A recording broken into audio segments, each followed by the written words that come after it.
সে মরতে সিঙ্গাপুরে যাবে, কিন্তু বাংলাদেশে ঢাকা মেডিকেলে ভর্তি হবে না। সে মরতে থাইল্যান্ডে যাবে, ব্যাংককে যাবে, ভারতে যাবে। সে মরবার জন্য মাউন্ট এলিজাবেথে যাবে, লাশ হওয়ার জন্য বিমান ভাড়া করে প্রাইভেট হেলিকপ্টারে যাবে। তারপর বাংলাদেশের স্বাস্থ্য খাতকে সে ভালো করবে না, এইটাকে সে দুনিয়ার সম্মত বানাবে না। জন্য দেখবেন যে বাংলাদেশের রাষ্ট্রপতি, প্রধানমন্ত্রী, বিরোধী দলীয় নেত্রী, গুরুত্বপূর্ণ হত্যাকর্তারা যখন ডাক্তার দেখাতে বিদেশে যান, সেটাও গণমাধ্যমে নিউজ হয়।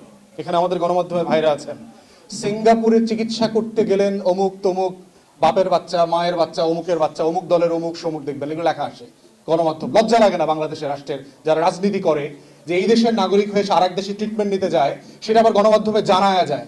যাওয়ার সময় একবার এয়ারপোর্টে সব সাংবাদিককে ডাকে, আবার হুইল চেয়ারে বাড়িতে বাড়িতে আবার সাংবাদিকদেরকে ডাকে।